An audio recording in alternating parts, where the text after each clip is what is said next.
the largest group of people who are going to propel digital grocery sales growth going forward are going to be that core base of the more traditional first and second wave adopters of these digital trends.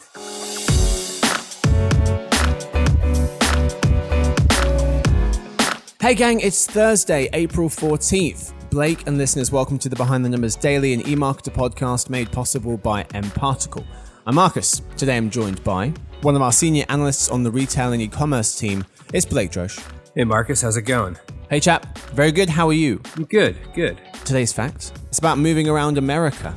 So only 8% of Americans, 26.5 million people, moved from one US home to another between March 2020 and March 2021. 8% of Americans moved from one home to another between March 2020 and March 2021, according to data from the Census Bureau. This was the lowest since the federal government began reporting data in 1948. And interestingly, this isn't just because of the pandemic that hit. The share of Americans who have been moving home has been falling for decades. In the 80s, a little over 15% of Americans were moving in a 12-month period, and last year it was 8%. Notes Pew Research. Well, someone who moved during a pandemic, I would say I don't recommend it. It was a rather stressful experience. Did you have that planned before the pandemic and it just fell within the pandemic, or you decided to leave once it hit? No, my lease was up April 1st, 2020, which was, when New York was under like the height of pandemic hysteria. So I moved from one apartment to another with the cut-off sleeve of a t-shirt around my face because we did not yet have access to a face mask at that point. Yeah. Well, I thought this was interesting as well. Though less and less Americans say that they want to live in cities, you hear that a fair amount. Fewer people moved out of them in 2020 than in the period before COVID-19 pandemic began. That's fine with me. The cities are too crowded anyways. If you don't want to be here, just leave. We won't miss you. On that happy note. You left New York, didn't you, Marcus? I wasn't talking about you specifically. Because of that kind of attitude. That's why I left. See what I have to deal with, listeners. I left because of Blake. It's his fault. Today's real topic. The grocery space.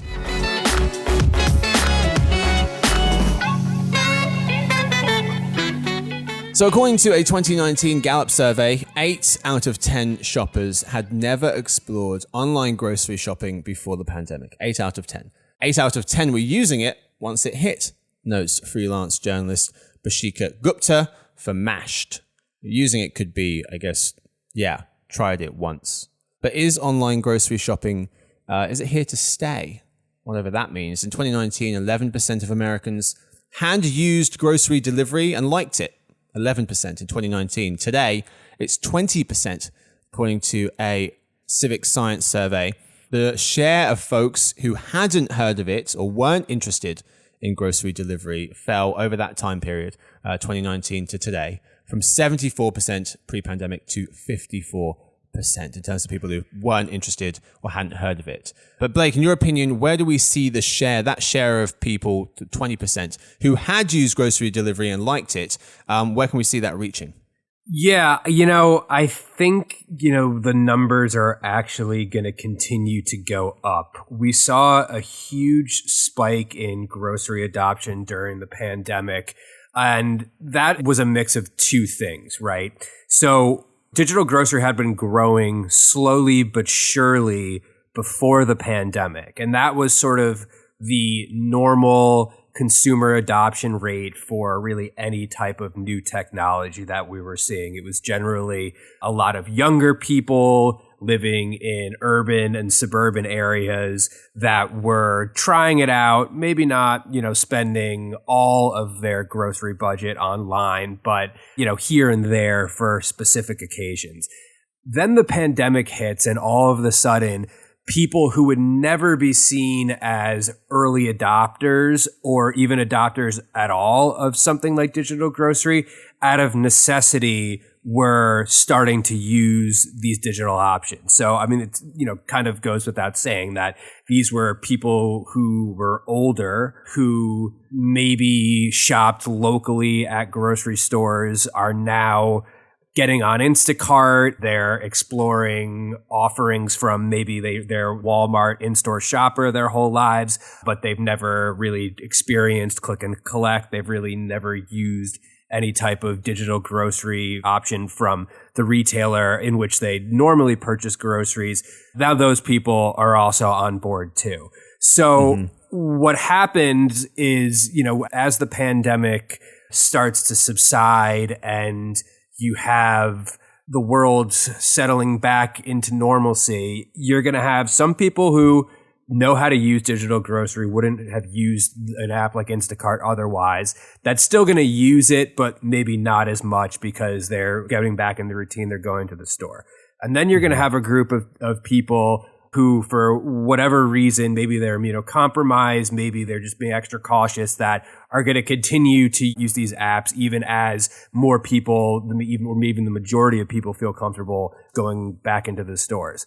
Then you're going to have people who just liked the convenience factor of digital grocery. They're going to keep doing it. But the largest group of people who are going to propel digital grocery sales growth going forward are going to be that core base of the more traditional first and second wave adopters of these digital trends, because those people are doing it out of that normal, more standard adoption of trend cycle rather than people who are thrown into it because of the pandemic situation. And as we look at our forecasts, a lot more of the digital grocery sales growth that we're going to be seeing is going to be coming from existing users and not new users in the next couple of years. Mm-hmm.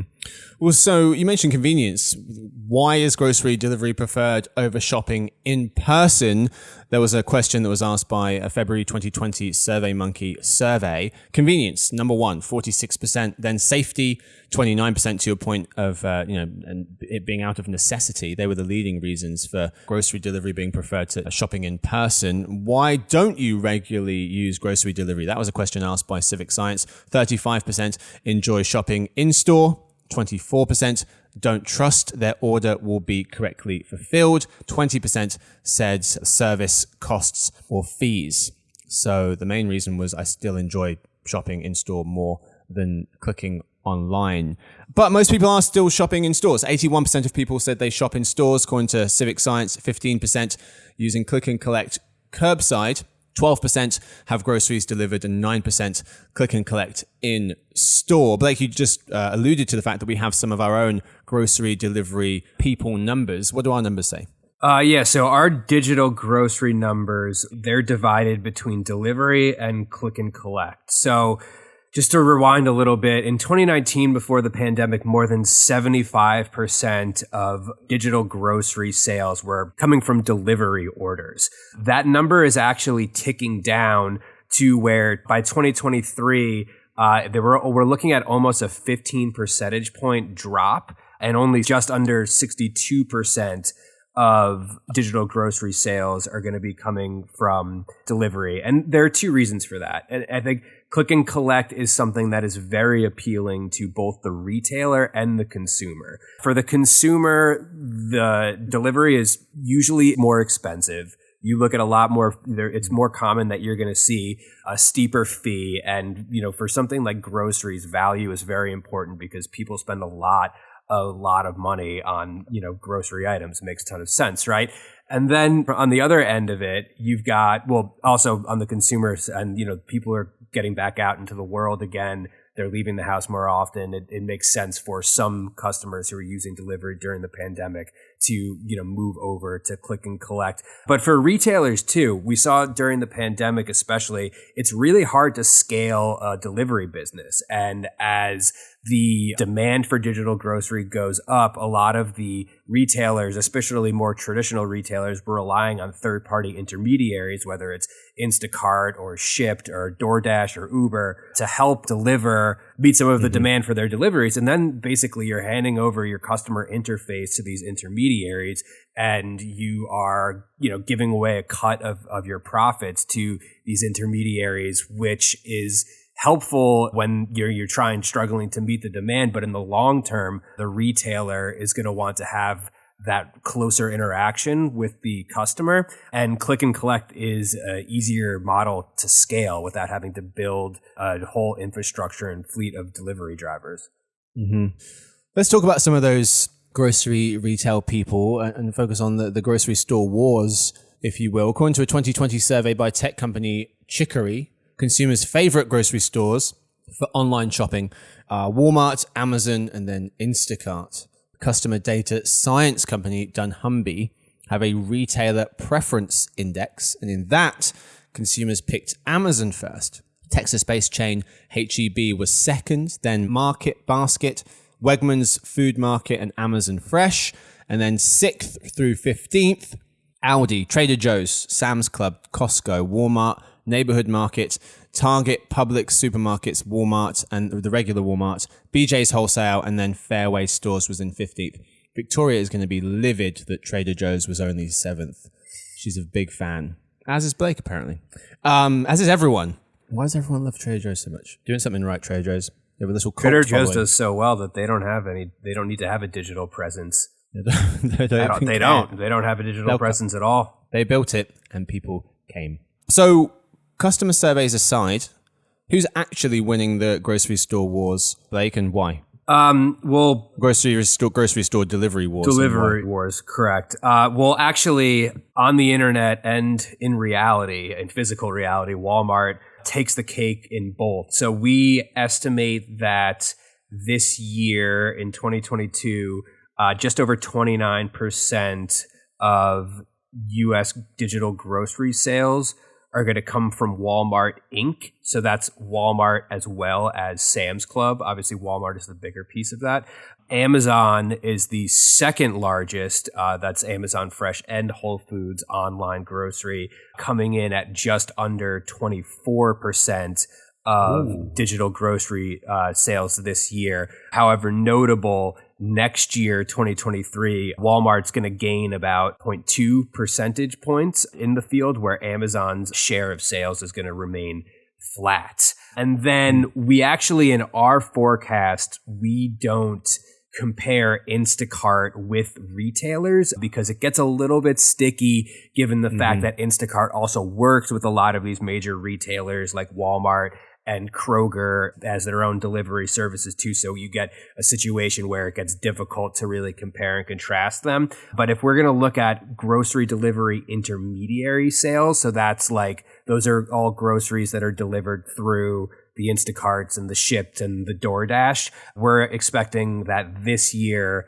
Instacart has just over 69% of all of those grocery delivery intermediary sales. So Instacart is a massive, massive presence right now in the space as well. And Instacart was certainly the, true digital grocery success story. We have its US sales grew more than 229% in 2020 alone compared to 2019. And, this year, their business is going to surpass, we're expecting that their business is going to surpass $30 billion in grocery sales in the US. So absolutely remarkable. Massive presence.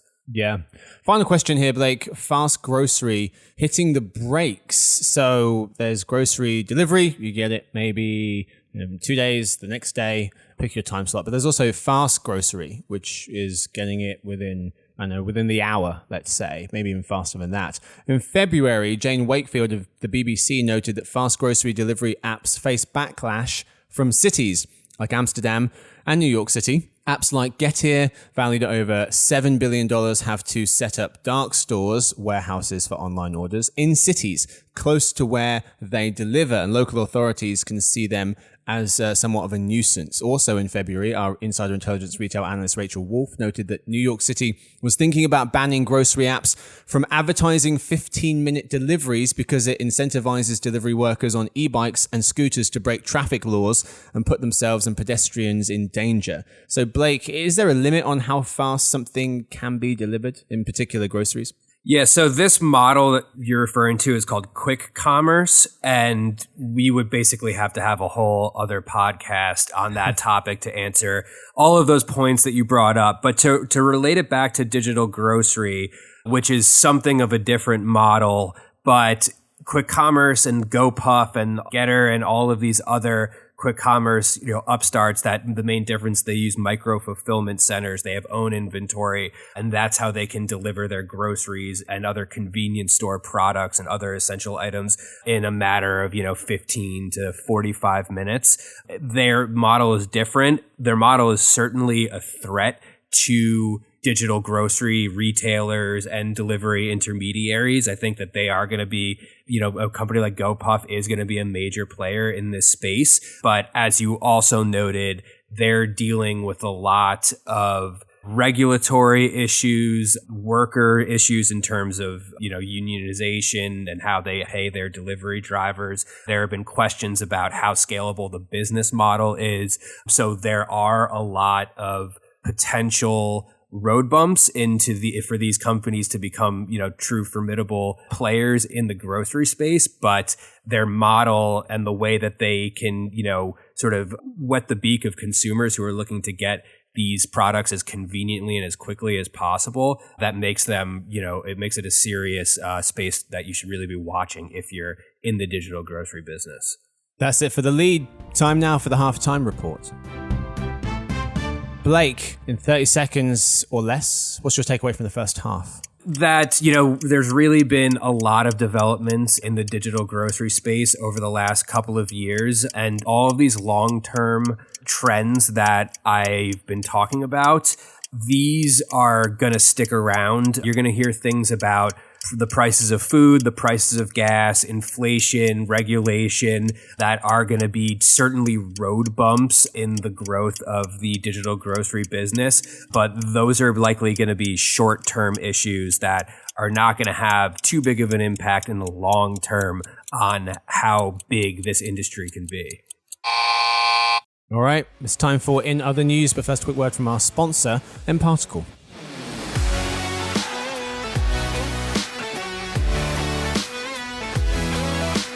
At the end of the day, your customer has to be at the center of everything you do. This starts with the right customer data strategy as well as the right foundation to solve the challenges that typically inhibit success, such as data quality, data governance, and connectivity. mParticle is your real-time customer data infrastructure that helps you accelerate your data strategy by cleansing, visualizing, and integrating your customer data from anywhere to anywhere. Ultimately, better data leads to better decisions, better customer experiences, and better outcomes. See why the best brands choose mParticle. Go to www.mparticle.com.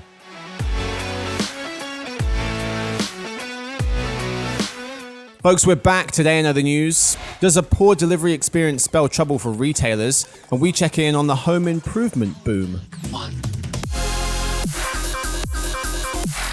Story 1. A poor delivery experience can spell trouble for retailers, writes Dan Batum of Chain Store Age. That's because over 7 in 10 Americans said an unacceptable delivery experience would affect their decision to order from that company again, according to a new Anyline survey by ResearchScape. For millennials, it's 8 out of 10. And for younger Gen Z folks, it's closer to 9 out of 10. But Blake, the idea that a poor delivery experience spells trouble for retailers is blank. Yeah, it's extremely true. I mean, you're paying for, the delivery that you're getting, right? I mean, if you're getting, next day shipping, then the chances are, you're paying for Amazon Prime in order to get the convenience of next day shipping. If you're doing same day, you're likely paying an even larger fee. You're paying into a subscription that enables that delivery, but that's also costly. So, consumers are paying for convenience, and if they don't get what they pay for, then, that's a no-brainer. They're not going to return to you as a customer. Mm-hmm. So a few other findings from the survey. Number 1, 88% of folks said that being able to redirect a delivery would be very useful. And number 2, everyone, basically 96%, said yes, please, to GPS package tracking. Story 2. Luxury home brand Restoration Hardware and D2C brand Article each reported strong revenue growth in 2021. Insider Intelligence retail analyst Rachel Wolf notes that the recent success of both companies shows that there's room within furniture and home goods for both digital native retailers and retailers that prioritize the in-store experience. However, the home improvement boom may finally be slowing as supply chain challenges make it difficult to source items and inflation causes homeowners to put projects on hold, she writes. So Blake, the immediate future of home improvement is blank. Dicey. I think that, I know some people who are in this space, and last year what you were seeing is that these building materials were in such hot demand, and you couldn't sell them as quickly as you were getting them in, because there's a certain demographic of people who are well off enough that if they're redoing their homes and they need a place to live, that they're going to pay a premium for these materials. And then, like you said, that there are groups of people who, a lot of us, that if you're doing a little piece by piece home renovation project and you're starting to see, long back orders and increased prices for these, raw materials and also, these other, materials that you're using to decorate and furnish your house, then you're going to put a pause on it. I think that sort of shows you where a restoration hardware, why they're going to continue to do well even throughout, this time, because they service a particular type of clientele. But industry wide, we're actually going to see this year a downturn in a lot of growth in these types of products because of those reasons. That's all we've got time for this episode. Thank you, Blake, for hanging out. Yeah, thanks for having me. And thank you to Victoria. She edits the show. Thanks to everyone listening. We'll see you tomorrow for the Behind the Numbers weekly listen and e-marketer podcast made possible by M Particle.